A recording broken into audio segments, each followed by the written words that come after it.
When there's something strange in your neighborhood, who you gonna call?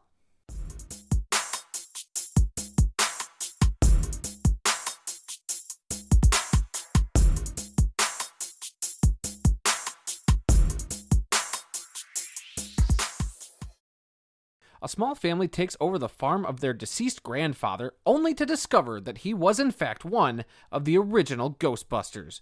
When strange sightings and earthquakes begin popping up around town, it's up to a new generation of Ghostbusters to answer the call.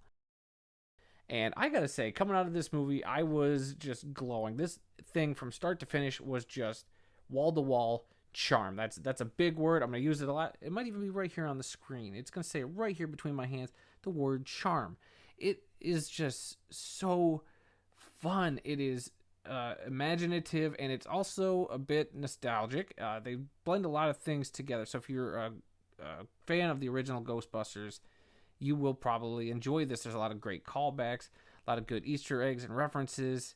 And then if you're a new fan, you don't have to see the originals, but it is encouraged because this film, it does kind of stand alone to a point. And talking about that, I don't want to spoil anything with this movie because I feel like this was one of the best movie experiences I've had all year. I got to see this movie in IMAX with a couple of buddies. One who is, in fact, a huge Ghostbusters fan, even rocked the Ghostbusters tee, and we all enjoyed it quite a bit. I was gushing, so much after the movie. I was grinning from ear to ear the whole time, and I feel like this is one of the best sequels to a IP in a long time. Because you had like films where you had a film in the 80s and then they did a sequel 20, 30, 40 years later. They did everything right with this one. They took a lot of the Ghostbusters lore and expanded on some things. They fleshed some stuff out. I think they really took a lot of handle and care into this, and I think a lot of that comes down to the director, who was in fact the son of the original director of the Ghostbusters films. So, can't go wrong there. They kept it in the family, and I have to say that that's what helps this film keep that new vision while also keeping an eye on what once came before it and honored it and didn't tarnish it at all, in my opinion. There might be some hardcore Ghostbusters fans who have a lot of problems with this, but I had none. I mean, very few problems, mind you, but overall, like I said, I loved this movie. Just nothing but, and here's the word again, charm. That word charm. Let's go talk about this cast. This cast is a lot of fun, and they all do fantastic. You have Carrie Coon, who plays the mother of our two protagonists, who are Trevor and Phoebe. So the trailers were a little misleading. I thought Finn Wolfhard, who plays Trevor, was going to be more of the lead kid in this, but it's actually Mckenna Grace who does a lot of the lead work in this, and she is just utterly fantastic. She captures that kind of fish out of water, that smarter kid than everybody kind of vibe, but they're socially awkward. So these kid actors were all great, and even a young kid named Logan Kim, who plays a character in this. I won't say his name because you have to see the movie to, I think, appreciate the name they chose for his character. Or you could look up the IMDb, which you shouldn't. You should just go into this movie blind, because I think it's a lot of fun. And Paul Rudd's in this, and Paul Rudd, the sexiest man alive, is a charmer. He does what Paul Rudd does best. He's an ageless wonder, and he just brings oodles and oodles of... There, I didn't have to say it this time, did I? So, really, this film is family friendly. It is just wall-to-wall fun, and it's got the jokes, it's got humor, a lot of great humor, a lot of inventive angles on the Ghostbusters mythology, and it's going to go tugging on them old heartstrings. And I'll admit it, I did shed a tear at the end of this movie. And that's where I kind of have a problem with the movie. And it's not really a big problem. It's such a small thing.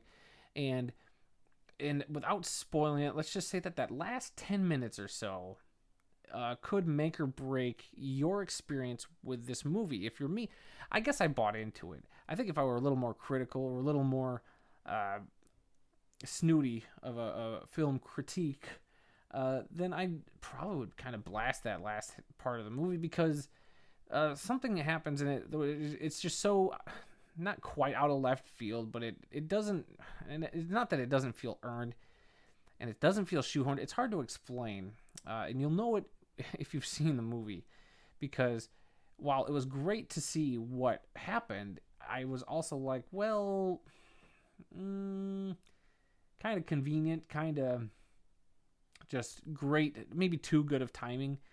So that's like one of the big nitpicks for me. And other than that, and then the fact that, and this isn't really a spoiler, they don't play the Ghostbusters theme song during the movie. I'll just tell you that right now. So don't go in waiting for it during the movie. You might have to wait till the credits to see or hear that song. But, you know, it was its own. That's why I appreciated this so much. It was its own thing, and it did everything so well. And like I said, that last 10 minutes might be the only part where I was like, I don't know. But also, keep in mind, stay for the 2 post-credit scenes. Yes, that is right. There are 2. Count them, 2 post-credit scenes that you should stick around for. I thought they were both utterly charming. Again, that's the word of the day, everybody. And for a grade, I'm going to give this a solid A. The first A I have given to a newly released movie this year, at least on the channel. I've seen some stuff that I didn't officially review that are kind of in that A range. I haven't really settled on yet. But right now, this is up there. This might be the best movie I've seen all year. Who knows where my mind will go in a month when I put together my top 10 list of the year. But Ghostbusters Afterlife shot straight to the top, and it was a great experience. So I hope that you all get a chance to check it out. And I really don't have much more to say about it. Just do it. What are you doing? Go to the theater. Go do it. All right, guys. I hope you enjoyed this video. Like, subscribe, all that junk. And then over here, I'm going to point. Hopefully this works. There's a box right there of the last review I did, which was Last Night in Soho, and you should go check that out. So until next time, guys, bye-bye.